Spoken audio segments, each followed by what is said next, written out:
brief you. They're not going to get read into a project like this. So when I began to explain how utterly, completely dysfunctional the American military-industrial, laboratory, corporate financial system is, and how deep black it actually operates. Anything important almost never is brought to the attention of the President of the United States. I can say this with some real solid authority, or your Prime Minister, Cameron Brown. Isn't that who he is? Yeah. For now. So those are placeholders. It's a little bit like the Truman Show. Everybody see the movie in the Truman Show? You have people who are, it's sort of a thing with Jim Carrey where he's living this world and it all ends up to be a set and it's all fake.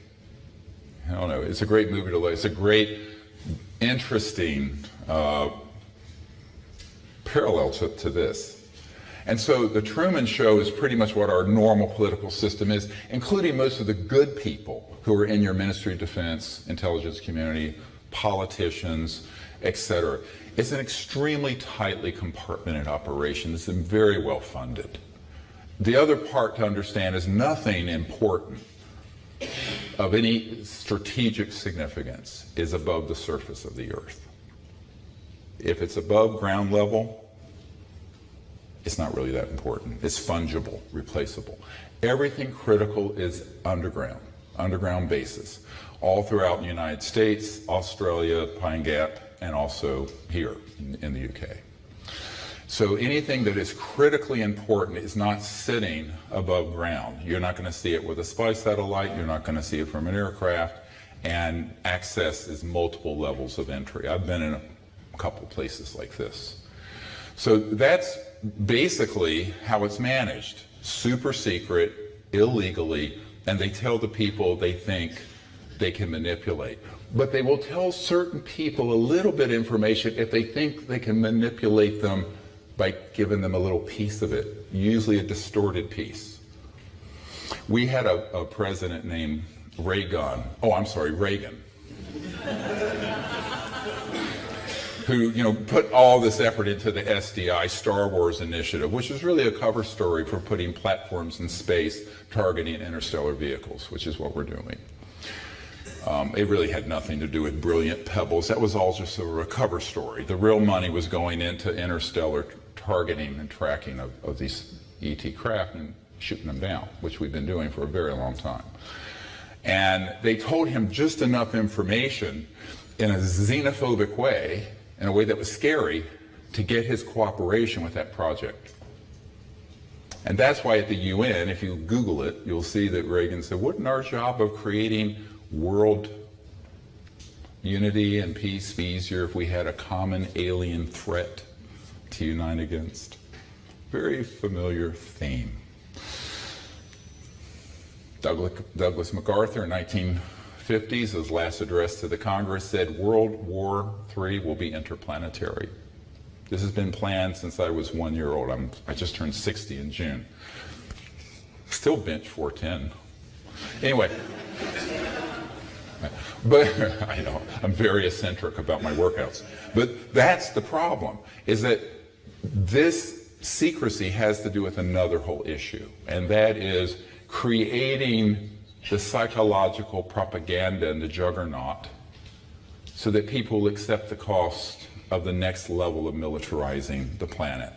Going from, and actually Wernher von Braun said, it would go from the Cold War to nations of concern, rogue states, to global terrorism. This was all in the disclosure stuff before 9/11. And then objects in space that could be a threat. You hear all this stuff about asteroids and stuff, to playing the final card, the alien threat, of which there is none.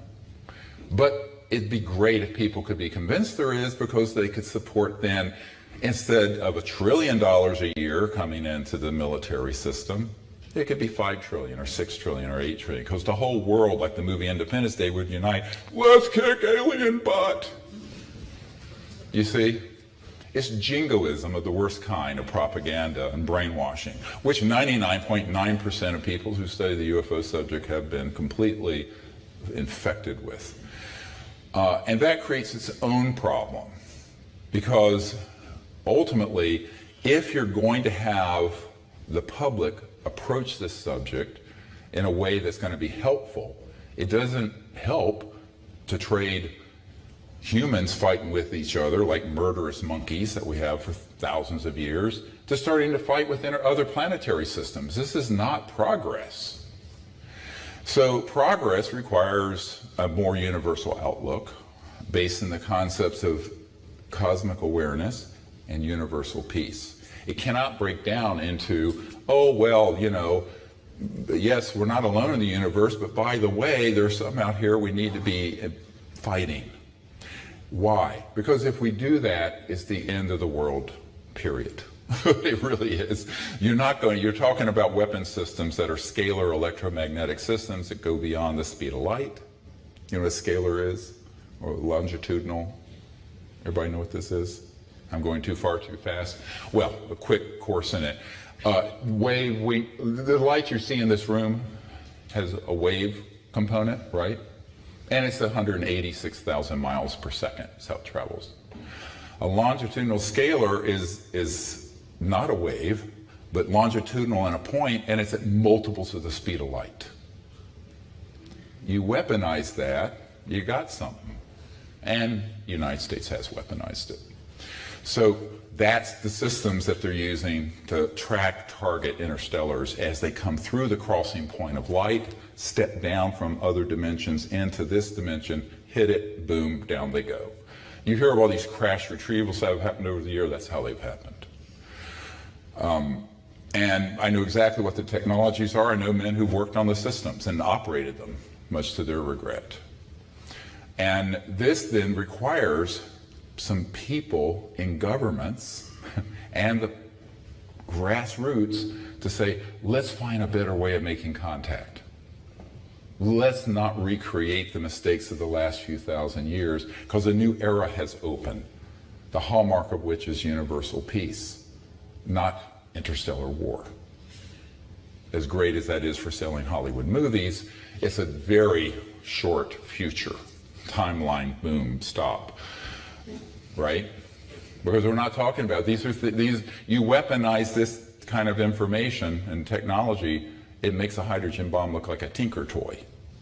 So we have got to understand that the existential crisis we have is really in consciousness and our social and spiritual development. But that has to be then applied into our policy. And what's beautiful about this is that even after explaining all this to the Ministry of Defense officials and their Air Force folks and intelligence officials in France, well, the first thing they said was, this is fantastic and terrible, when I explained the nature of secrecy in the United States, United Kingdom, and many other countries. And they said, but then they said, well, I don't know how much we can do, we'll do what we can. As soon as they faxed me information about what they wanted to do with our team to go and make contact, they got a call. Their ambassador from France to the United States got a rather nasty call, irate, and said, what the hell do you think you're doing? And the ambassador from France to the United States said, well, we're planning to initiate this research project, but also a peaceful rapprochement with these interstellar visitors in a scientific but a visionary way, and we're cooperating with Dr. Greer and his team to do so. And the intelligence folks in the U.S. on the other side said, just stay away from any U.S. assets in any U.S. territory. And the guy said, look, it'll be on French soil, so bug off. And that's how that conversation went. But so there were all manner of delays, which when you see the translation of this letter, you'll see it, the Admiral Morin is apologizing for the delays because there was all this interference going on. You don't step onto this stage without, I mean, you're going to, you know, anyway, you're going to have the whole thing coming at you like a freight train, which we have. But the French stayed true to their purpose, and We eventually did a fantastic CE5, Close Encounters of the Fifth Kind event. Now, was anyone there in France in 2010 or 11? Yeah? Most people don't know that they were there to be trained, but it was actually an event for the Admiral and the Ministry of Defense. So they piggybacked their, is this disturbing or interesting? I don't know which. This is the way I have to do things. They wanted to be discreet. So they piggybacked their Admiral and their systems on a public CE5.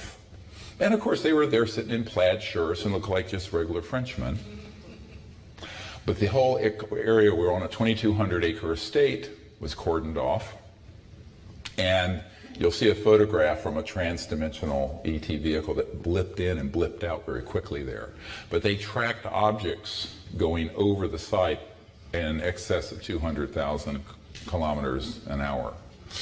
And all kinds of phenomena in the field, weird things like something you see on Close Encounters of the Third Kind. You know, we had the cars parked in a hayfield and some interstellar trans-dimensional energy form went up and down the cars and turned the lights on and off, did all kinds of strange things.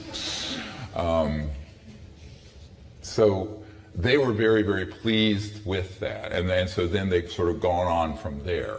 But the idea, just the idea that a Ministry of Defense official at this level, very senior admiral, and his team working at the highest levels of the French government would say, we want to pursue interstellar and intergalactic contact for peaceful purposes. This is huge news. This is an enormous development. The superlatives really can't reach it, just the idea that they'd go this far. And that they try it, and that they came, and that there's still operations going on, but they're keeping very quiet about it. Part of it is that there are elements of this so-called majestic group, MJ12. It's actually the Majority Committee on Intelligence. That's really what it stands for. That was founded decades ago. Have representation in France and also in French industry, and there's been a lot of pressure to cease and desist in France, as there would be against anyone in your government who initiated it. But at a certain point, can't we get together behind these folks and say, we're going to do it, and we're not going to be intimidated, and we're not going to be stopped, because it's time for us to go into this future that is peaceful and universal, and allow the public to know in an open CE5 event. This demonstration event in France was just a demonstration event for them. But eventually I see in the future, and I've had very lucid dreams of the future, where there's absolutely open contact with the full cooperation of governments and the military around the world, where they realize what a mistake they made making this secret, and what a mistake they've made creating an adversarial dynamic between humans and these interstellar civilizations. So I see that happening, and this was the first major crack in that wall of not only silence, but of stupidity. The stupidity of a militaristic approach to something that should never have been militarized. Never should have been militarized. And, there's a senator in America named Barry Goldwater, who's passed away. He ran for president in 1964. And I was at his home in Arizona some years ago, and he had left the Senate. John McCain, the Senator McCain who ran for president against Obama in 2008, he took his seat. And I was at his home, and he said to me, he had found out about this information because he was a general in the Air Force Reserves and had been on every committee, Intelligence Committee of the Senate, Armed Services. He says, but I never got anything official about it. I only found out about from pilots and whatnot. I said, yeah, of course. They're not going to tell you at the Senate Intelligence Committee. They're never going to brief you on this. And, and he looked at me, and he just said, what do you want to do? I said, I need your help to bring this information out. And he says, yes, you're right, it's time. He says it was a goddamn mistake then and a goddamn mistake now that this was ever made secret. And I'm sitting in his living room, very interesting. This is a right-wing conservative Republican saying this, and a military guy. So I said, well, what can you do to help? He says, I don't know. I said, who do you know? He says, well, I know everybody. I said, okay, so I started going through some names of current members of this committee, the Majority Intelligence Committee on Interstellar Matters, MAGIC, M-A-J-I-C. And I got to one name, and he knew the name. And it was Admiral Bobby Ray Inman. And Admiral Inman had been head of the National Security Agency, and before that, one of the deputy directors, CIA. But he left the government and got onto the board of Science Applications International Corporation, SAIC, which is one of the crown jewels of the contracting business dealing with anti-gravity and ET and UFO issues in La Jolla, California. And he says, oh, I know Bobby Ray. We've been friends for years. I said, well, give him a call, would you? So he did. I got a call from him later. He says, I can't make any more phone calls like that for you. He says, they read him the Riot Act, and Admiral Inman was made very clear, stay off of this if you know what's good for you and your family. So Goldwater tried to help us, got kind of shut down. Admiral Bill Colby, the CI director under Ford, was going to give us a 0-point free energy device and some just starter seed money of around $50 million to get it out to the public as an open source system. The week he was going to meet with a member of my board of directors, they found him floating down the Potomac River. Yeah, that's what happened to Bill Colby. So there's been a lot of sacrifice to get us this far.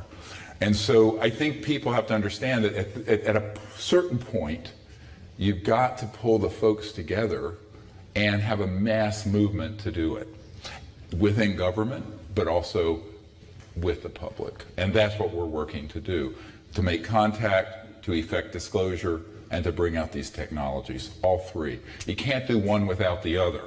And by the way, that's why the subject in general is secret. Everyone says, well, couldn't they bring out the medical healing technologies? I said, no, because the physics behind transdimensional healing energetically is the same that would run your house without a power bill and use of petrol. Well, can't they just disclose that the ETs are here? I said, yeah, no. If they disclose that the ETs are real and they're here, or even those old objects on Mars, aside from collapsing the fundamentalist belief systems of people who think we rode dinosaurs like the Flintstones, that's 25% of Americans believe that, by the way. No, it's a true statistic. You know how you're riding the dinosaurs like that? They have a museum in Kentucky, $27 million where they teach children that this is actually our history. Ideas so untutored it beggars the imagination. But anyway, everyone's free to their belief, and and they're sincere, but they're sincerely wrong. And so this then, becomes, all this has to come together. And even if you acknowledge that there's intelligent life out there that has managed to get here, the very first question any astute scientist is going to ask is, how did they get here? When that question is asked, it shall be answered. When it's answered, it's the end of the world as we know it, like the REM song, but I feel fine. All right? Because there goes oil, there goes gas, there goes your public utilities, transmission lines, nuclear power, internal combustion engines in the boot of your car, not the boot, the bonnet of your car, you call it, or boot if it's some cars. Jet engines, obsolete, 1930s technologies. Rockets, 1940s. Everything changes. Everything changes. It's huge. So that is what they're forestalling. And by the way, one of the reasons why most public officials won't act on this is because they don't want to manage the change. I had a very interesting this is why this is such an act of courage, amazing courage by the French. God bless them. Because an admiral in the United States who is head of CONUS, Continental United States Security, very powerful guy, he said to us, my team, we were meeting with him, and he said, yes, you're absolutely right. This should come out. He says, but my real task is maintaining the status quo and the homeostasis of the global energy supply. That's it. That's why we're in the Middle East. And he says, what you're proposing would be so much change so quickly that no one wants to manage it. I want to retire from this command and go fishing at my ranch in Montana. This is what he said. So a lot of the secrecy is by inertia, is sort of the banality of evil. It's just not wanting to do it because it's easier not to. However, in the meanwhile, you have 7.2 billion people living on late 19th century technologies, destroying the biosphere, the have and have-nots gap growing, which is a prescription for global revolution and terrorism, by the way, of course. And on top of it, you have a renegade group of unacknowledged special access projects who do not answer to your elected and appointed officials or to mine in America, doing as they please, up to and including targeting, tracking, and shooting down